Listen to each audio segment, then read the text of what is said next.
The maid's toddler stole the bride's veil. Then everyone saw what was sewn inside it. "Don't you dare touch that veil with your dirty little hands." Those were the words that silenced an entire wedding hall. A 3-year-old girl, barely tall enough to reach the hem of a wedding gown, had stumbled into the bridal suite holding a crumpled piece of satin between her tiny fingers. Her mother, a maid who had worked in this mansion for 5 years, stood frozen in the doorway, face pale with shame. But nobody could have known what was hidden inside that veil. Nobody could have guessed that a child's innocent curiosity was about to unravel a secret that would change every single life in that room. Forever. Welcome back to our channel, where every story we tell is rooted in real human emotion. In the moments that break us, the ones that heal us, and the ones that remind us what truly matters in this life. Today's story is one of the most powerful we have ever shared. It is filled with unexpected twists, heartbreaking choices, and a message that will stay with you long after the video ends. Before we begin, we want to ask you one thing. Tell us in the comments, what country are you watching from right now? We love knowing where our family is tuning in from. Now, take a deep breath, because this story starts at a wedding, and it ends with the truth. Sometimes the smallest hands uncover the biggest secrets. What would you do if your child accidentally walked into the most important moment of someone else's life? The Hargrove estate sat on the edge of Savannah, Georgia, like something out of a storybook. White columns, magnolia trees lining the driveway, and a garden so perfectly manicured it looked painted. On the morning of June 14th, every corner of the property hummed with the controlled chaos of a high-society wedding. Caterers rushed past with silver trays. Florists argued quietly near the gazebo. 2 photographers circled the ceremony arch like satellites. And somewhere beneath all that polished elegance, a woman named Rosa Mendez was on her hands and knees scrubbing a bathroom floor. Rosa was 31 years old. She had worked for the Hargrove family for 5 years, cleaning, cooking, organizing, doing whatever was needed with quiet dignity and a grateful heart. She never complained. She never asked for more than she was given. She simply worked because she had a reason to. That reason was sleeping in the small room near the kitchen, a room that was technically a storage closet but had been cleaned up just enough to hold a small cot and a laundry basket-turned-toy box. Her daughter Lily was 3 years old. She had her mother's dark eyes and her late father's stubborn curiosity. Since Rosa couldn't afford childcare on the days she worked, she sometimes brought Lily with her to the estate, tucking her safely away with coloring books and crackers while she worked. Today was supposed to be no different. But Lily woke up earlier than expected. She padded down the hallway in her little socks, following the sound of laughter and perfume and hairspray, the kind of sounds that made a 3-year-old feel like something magical was happening nearby. She pushed open a half-closed door and found herself standing inside the bridal suite. The room was breathtaking. Pale gold light poured through sheer curtains. Roses filled every surface. And hanging on a velvet hook near the window was the most beautiful thing Lily had ever seen. A long, flowing wedding veil that shimmered like it was made of moonlight. She reached up on her tiptoes and pulled. The veil came down just as Cassandra Whitfield, the bride, walked back into the room. The laughter stopped. Cassandra was 29 years old, dressed in a fitted ivory gown, with her chestnut hair pinned perfectly at the nape of her neck. She had been smiling all morning, but that smile vanished the moment she saw the little girl standing in the center of her bridal suite, holding her veil like a prize. "What is she doing in here?" Her voice was not loud. It didn't need to be. Cut through the room like a blade. Rosa appeared in the doorway seconds later, breathless and horrified. "Miss Cassandra, I am so sorry," she wandered in. "I didn't realize she had woken up, please. Get her out." Cassandra crossed the room in 3 steps and snatched the veil from Lily's small hands. "This is a $10,000 piece of handcrafted lace. If this child has damaged it in any way—" "She didn't mean any harm," Rosa said quickly, stepping forward and scooping Lily into her arms. "She's only 3. She just saw something pretty." Cassandra turned to face her, and the look in her eyes made Rosa go still. "Pretty," Cassandra repeated slowly, her voice dropping. "That's what people like you think, isn't it? That beautiful things are just there for anyone to touch." She smoothed the veil with careful fingers, inspecting every inch. "This isn't some department store tablecloth, Rosa. This veil was flown in from Paris. It was designed specifically for me. It is not a toy for your daughter to play with." Rosa's jaw tightened. She was used to correction. She was used to being reminded of her place. But something about the way Cassandra said your daughter, as if Lily were a problem, a mistake, a stain on an otherwise perfect day, made her chest ache in a way she couldn't explain. "I understand," Rosa said quietly. "I'll keep her with me. See that you do." Cassandra turned away, dismissing her completely. "And if I find a single thread pulled from this veil, I will deduct it from your paycheck." Rosa nodded, carried Lily out of the room, and closed the door behind her. In the hallway, she pressed her back against the wall and held her daughter close, breathing slowly, willing herself not to cry. Lily touched her mother's cheek with one small hand. "Mama's sad." Rosa pressed a kiss to her daughter's forehead. "No, baby," she whispered. "Mama's okay." But she wasn't okay.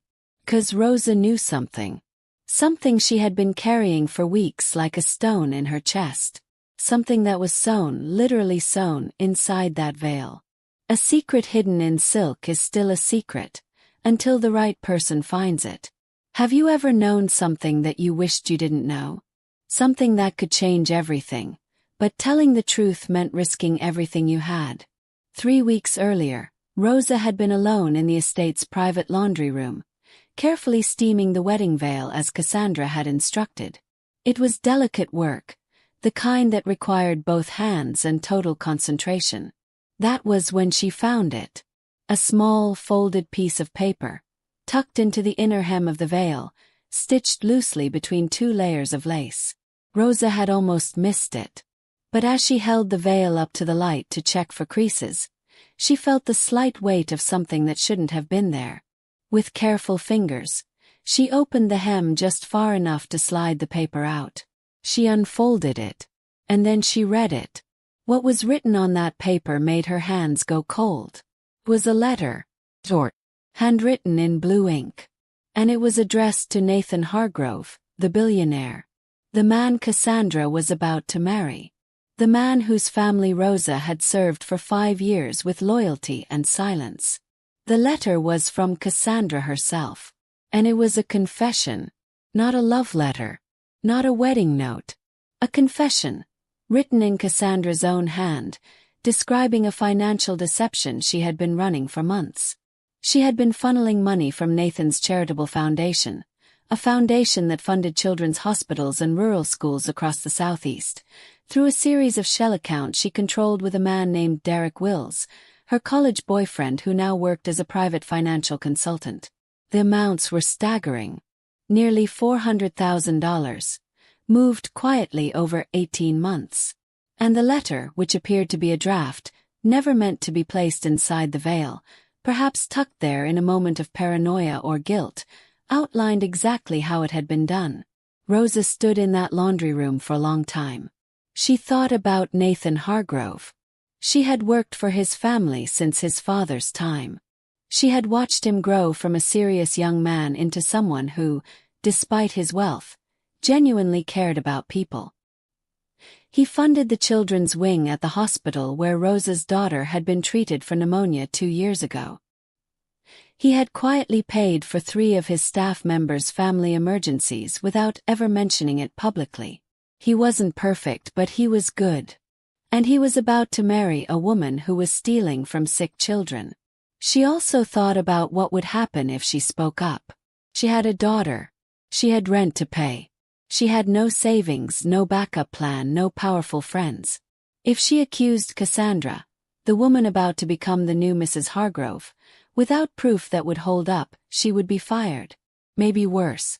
Cassandra had lawyers and connections and a social circle that Rosa didn't even have the vocabulary to describe. So Rosa did something she had never done before. She made a choice she wasn't sure was right. She tucked the letter back into the hem. She restitched it carefully with thread from the sewing kit in the laundry room. She smoothed the lace back into place. And she said nothing. She told herself it wasn't her place. She told herself there must be some explanation.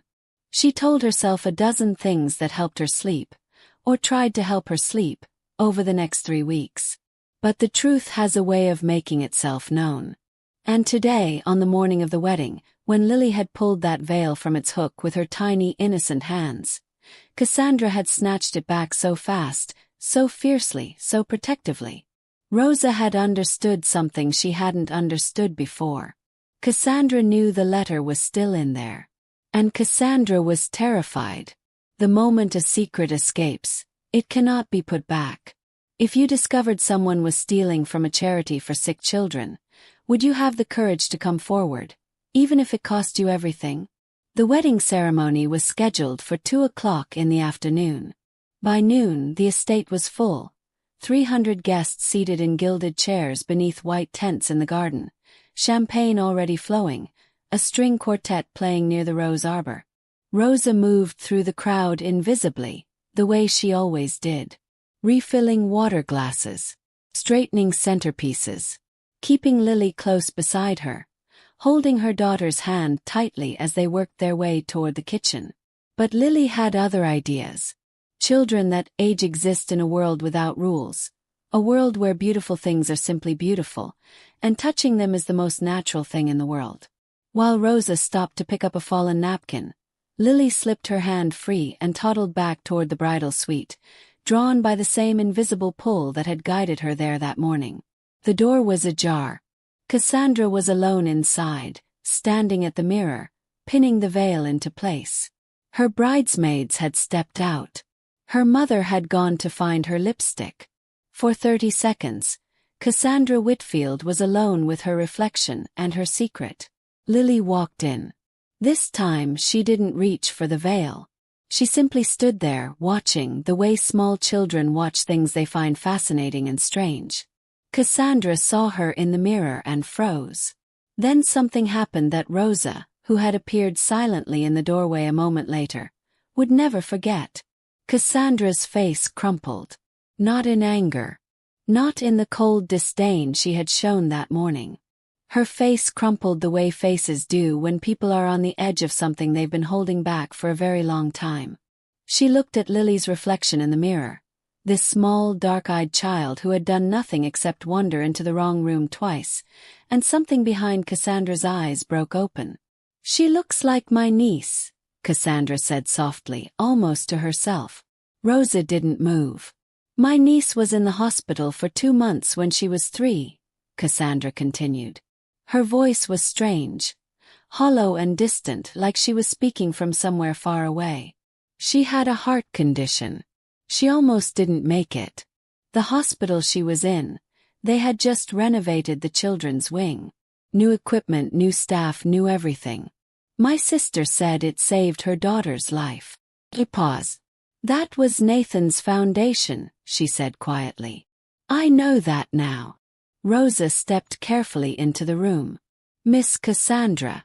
Cassandra turned. Her eyes were bright with something that wasn't anger. She looked at Rosa, really looked at her maybe for the first time, and then her gaze dropped to the veil.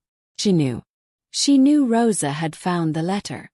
The silence between them stretched for a long moment. Then Cassandra reached up with both hands, removed the veil from her hair, and held it out to Rosa. "There's something in the hem," she said. Her voice was barely a whisper. "I need you to take it to Nathan. Before the ceremony. I need him to read it before I walk down that aisle." Rosa stared at her. "If I give that to him." "I know," Cassandra said. "I know what it means. I know what he'll do. I know what I'll lose." She looked down at the veil in her hands, this $10,000 piece of Paris lace, and something in her expression looked like relief. "But I can't walk into a marriage built on this. Thought I could. I tried to convince myself I could. But I can't." Her voice broke on the last word. Rosa took the veil. And for the second time that morning, she stood in a hallway outside a closed door, holding something that held the weight of the world. This time she didn't press her back against the wall. She walked toward Nathan Hargrove's study. The truth doesn't always destroy. Sometimes it builds something stronger in the wreckage. What would you do if you were in Nathan's place? Would you walk away from the wedding, or would you try to understand? Nathan Hargrove was sitting alone in his study when Rosa knocked. He was 32 years old, tall and composed in his wedding suit, going over what looked like a handwritten speech on notepad paper. He looked up when she entered, surprised. Rosa rarely sought him out directly. "Rosa, is everything all right?" She closed the door behind her. She set the veil down on his desk. She carefully opened the hem and removed the folded piece of paper without saying a single word. Then she placed it in front of him and stepped back. She watched his face as he read. She watched the composure, the careful, practiced stillness of a man used to controlling his reactions in public, slowly dissolve. His jaw tightened. His hand that held the letter went white at the knuckles. His eyes moved back and forth across the page twice, 3 times, as if hoping the words might rearrange themselves into something different. When he finally looked up, his eyes were calm in the way that deep water is calm, still on the surface but moving hard underneath. "Where did you find this?" "It was sewn into the hem of the veil," Rosa said. "I found it 3 weeks ago when I was steaming it. I should have come to you then. I'm sorry I didn't.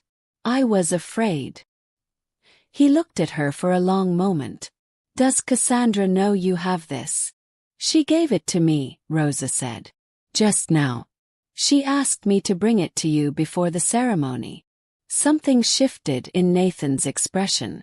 It wasn't softness exactly. It was something more complex, the look of someone recalculating a person they thought they understood. He stood up from the desk. He walked to the window and stood there for a long time, looking out at the garden where 300 guests sat waiting, where a string quartet played something delicate and cheerful, where his entire life was arranged in rows of gilded chairs.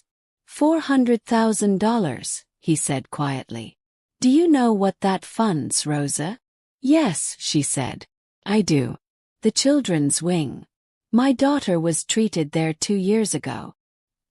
He turned to look at her. Something moved across his face. "I didn't know that."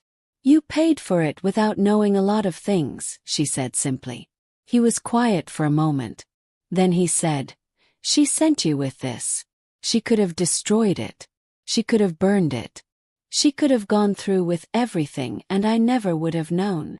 "I think she knew she couldn't," Rosa said. "I think she's been trying to find a way back to who she used to be for a long time." Nathan looked at the letter in his hand. Then he looked at Rosa. "Thank you," he said, "for coming to me. It took courage." "It took a 3-year-old, Rosa said quietly, and something flickered in his expression that might, under different circumstances, have been a smile. He picked up his phone. He did not call the guests. He did not call the officiant. He called his lawyer first, then his foundation director. Then, after a long pause, he walked back out of the study and down the hall to the bridal suite, not with anger, but with the quiet, devastating calm of a man who had made a decision and was going to live by it. Rosa watched him go. Then she looked down at Lily, who had followed her silently through the whole thing, who was now sitting on the hallway floor drawing invisible shapes on the carpet with one finger. "Mama," Lily said, "is the pretty lady going to be okay?" Rosa crouched down beside her daughter. "I don't know, baby," she said honestly. "But I think she's going to be more okay than she would have been if things had kept going the way they were going." Lily considered this with the gravity only a 3-year-old can muster. Then she nodded, apparently satisfied, and went back to her invisible drawings. What looks like an ending is sometimes the first honest beginning. Have you ever watched someone choose the harder, better path, and been grateful that they did? The wedding did not happen that afternoon. At 1:45, Nathan's assistant quietly informed the guests that the ceremony would be postponed. No explanation was given. Champagne was gently cleared. 300 people exchanged glances and gathered their things with a polite confusion of people who understood that something serious had happened but would not say so out loud. Cassandra left the estate that evening in a car she called herself. She did not take the flowers. She did not take the veil. She left the way people leave when they know they don't deserve to take anything with them. Over the following weeks, Nathan's legal team worked quietly with federal investigators to trace the financial trail. Derek Wills was eventually charged and pleaded guilty to wire fraud. Cassandra cooperated fully, not because she was forced to, but because she had decided, in a bridal suite on a June morning, that she was done running from what she had done. The $400,000 was recovered. Every cent was returned to the foundation. Nathan released a public statement through his foundation. Not about the wedding, not about Cassandra, but about the children's programs the foundation funded.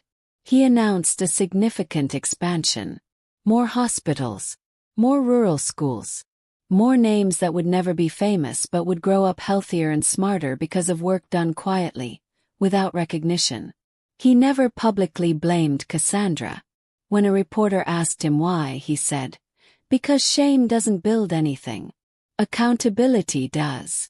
Rosa Mendez received a letter from the Hargrove estate 3 weeks after the wedding that wasn't. She opened it standing in the kitchen of the small apartment she shared with Lily. A Tuesday morning, cereal bowls on the table, cartoons on the small TV in the corner. Inside was a single handwritten note from Nathan. "Rosa, you did something I am not sure I could have done in your position. You risked everything to do the right thing for people you have never met. I want you to know that the children whose care was funded by the money that was returned, some of them are doing better now than their doctors expected. I think you had something to do with that, even if no one will ever know it. Thank you. NH." Attached to the note was a check. Not a gift. Not a bonus. The note specified clearly. It was 3 months of paid leave, full salary, to be taken whenever Rosa needed it. And a letter of full-time employment with benefits, including childcare coverage, effective immediately. Rosa sat down at the kitchen table. She stared at the letter for a long time. Then Lily climbed up into the chair beside her, looked at the paper with serious eyes and asked, "Is that a good letter, Mama?" Rosa folded it carefully, pressed it to her chest and breathed. "Yes, baby," she said. "That's a very good letter."